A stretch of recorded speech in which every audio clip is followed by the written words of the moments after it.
Now, once your flowers and your water has steeped, you end up with this beautiful golden tea. And you can drink this as a tea, by the way. You don't have to turn it into anything else. You can drink this as a delicious and healthy tea. But of course, we're going to go a little further and turn this into a delicious golden jelly. So to do that, I've got the Forsythia tea. And I have some vanilla bean paste. This is just for a little added flavor. You can leave it out if you want to, or you can substitute it with something else. I have some lemon juice, and I have some low or no sugar needed pectin, because you'll need some kind of pectin. And then I have sugar. Now, this is quite a bit of sugar, but we're making jelly. You can reduce the sugar if you want to, especially using the low or no sugar pectin. But it is jelly, and there will be some sugar involved. Now, we don't need the sugar right away, so I'm going to set my sugar aside. And I'm going to grab my pot that I'm going to make my jelly in. So I'm going to pour in my beautiful golden tea. Give it a little swirl. Make sure we get it all in there. One interesting thing about Forsythia bushes is that they bloom before bees and butterflies are really going in the springtime. I've only seen one bumblebee and maybe one or two butterflies. So they depend on wind pollination, because it's in March and it's very windy. There aren't that many bees and things flying around to pollinate them. So they're interesting little trees. And after I pour that into my pot, I'm going to go ahead and add in my lemon juice. In that goes. The lemon juice is going to help it maintain that beautiful golden color, and also is going to help it with the set and with the flavor, because you've got a lot of sugar, so you need a little bit of acid to keep everybody nice and balanced. I'm going to go ahead and go in with my pectin. Pectin helps to keep you from having to use so much sugar as well to set your jam. Go ahead and sprinkle my pectin right in. Some recipes require you to sprinkle the pectin in with some sugar. Mix it with sugar. But that's the regular pectin. This is no sugar pectin, so you can add it right in with the liquid. You just want to make sure you whisk it really good and dissolve it well. Now we want to add in the vanilla bean paste. Ooh, this is like the the paste of 1,000 vanilla beans. But I love this stuff. Actually, I prefer it. And I'm just going to add about maybe a half a teaspoon. I'm just going to go ahead and stir that in.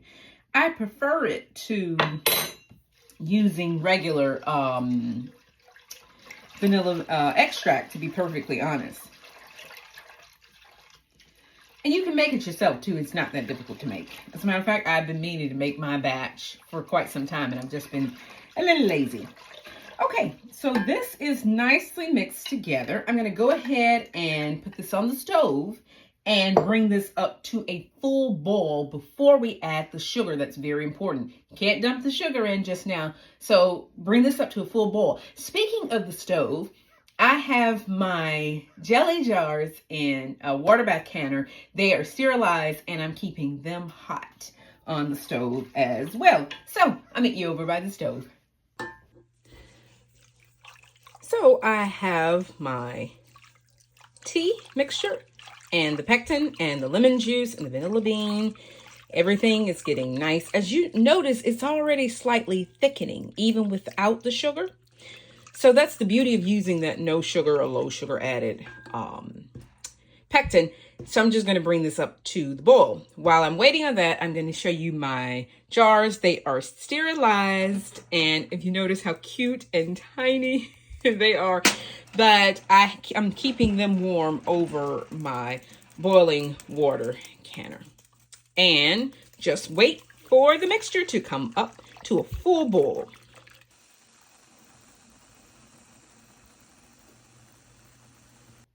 Okay, so the Mixture has come up to a full rolling boil. Now I'm going to go ahead and add in my sugar. Let's go ahead and just add the sugar right in. Ooh. And yeah, that is quite a bit of sugar. Way more sugar than I think I use in a week just for regular eating. But this is jelly. Okay, now I'm going to take this back to the stove and bring it to another full rolling boil. That means a boil that cannot be stirred down. You're going to let this boil on high for exactly 2 minutes. So I'll meet you back over by the stove. Okay, the mixture has come to a boil, and as you can see, this is a boil that cannot be stirred down. So go ahead and set your timer for 2 minutes and let this boil 2 minutes. Okay, so the time is up and it's done. 2 minutes. Now I'm just going to take a spatula and kind of stir this down because some of the vanilla beans do stick to the edges of the pot. You don't want to waste any of that. Goodness no. And if there is some foam on top, you want to skim that off too. And there is some foam. There's always foam with jam. So I'm just going to take a spoon and just ladle off the foam. Here we are.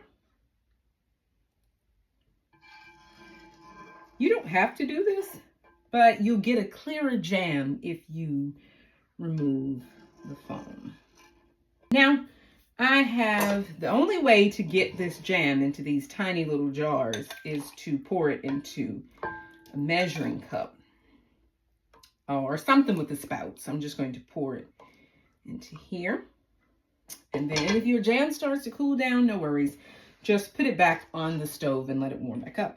And I'm just going to pour it into my little jars. Thank you, Jesus.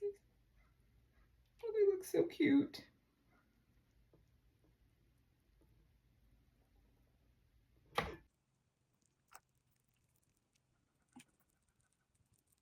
All right, all the baby jars are filled. I have a little bit left, so I'm just going to pour it into just a regular size jar.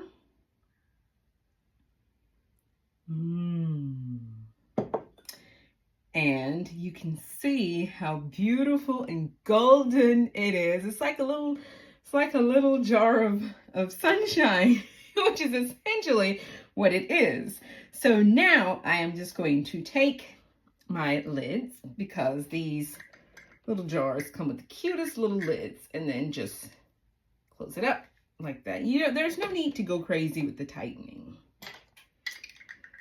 Okay, and twist it on. And the jam is already setting. The jelly is already setting in these little jars too. So it takes them very little time to set. Jelly does. Especially if you have a good amount of lemon juice in there. So I'm just going to add the lid to each one of my tiny jars. And be cautious because obviously they are a little hot. But I'm going to go ahead and put the lids on now.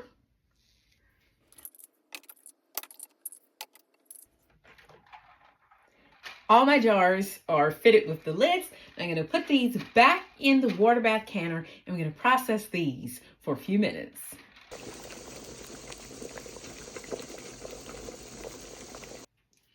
And here is all the jellies. Oh, and they look so cute, and they're so tiny.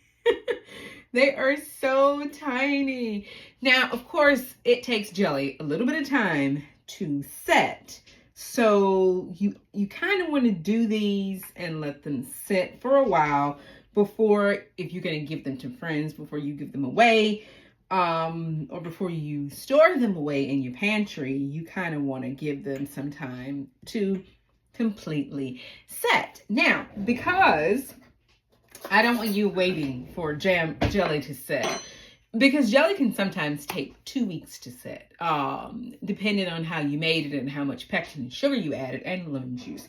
But I actually reserved some jelly in my my measuring cup here just to show you what it should look like. You should be able to turn it over and nothing should happen. So, and it should jiggle. Like if you shake it, you should see just a little jiggle. And I'll do an overview of it. And it should be, so if you stick your spoon in there, it should be like that. And that is a very nice jiggly jelly. So let's have a taste. Thank you, Jesus.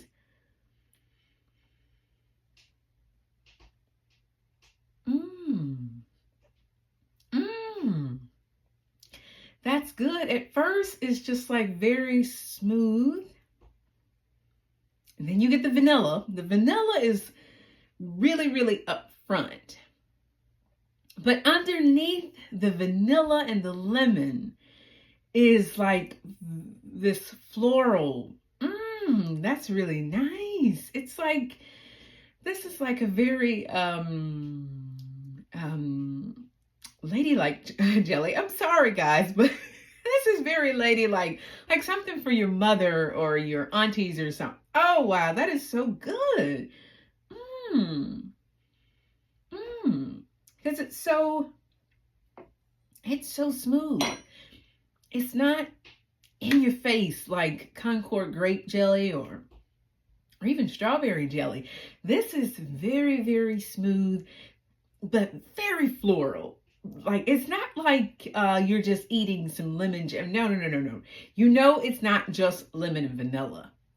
That's really nice. I like that. And it's going to be so delicious with biscuits, or you could spread some, of course, on toast. But I would put this jelly, my suggestion, I would put this jelly on something that's a little bit rich.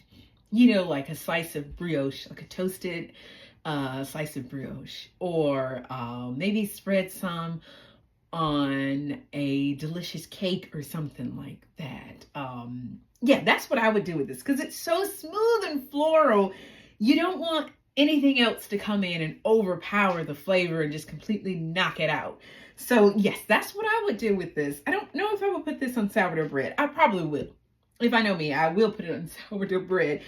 But oh, this will be lovely as part of like a ladies' tea or brunching or something. And you had some homemade floral jelly. That would be nice. Now, I cannot end this video without saying that you don't have to use forsythia flowers. You can use violets. As a matter of fact, I'm eyeing a patch of violets to make some violet jelly. It is stunning. There is really no other word to use for violet jelly. It's stunning. If you don't have violets, you can use butterfly pea flowers. They are these pretty flowers, and you can get those dried, by the way. You don't have fresh ones. I have bags of dried ones. And the lemon juice will turn it blue.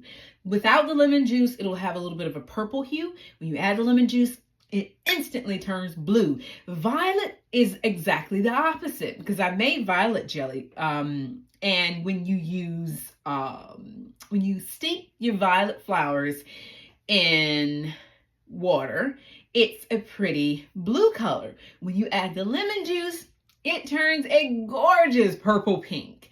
So it depends on what color do you want. You can go back and forth. You can use a mixture of violets and butterfly pea flowers, and that would make a stunning, stunning jelly.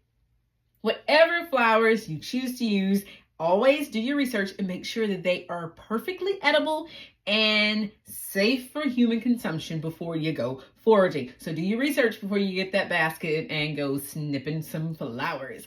I hope you guys have enjoyed a little bit of springtime in a jar. If you have, please give this video a thumbs up.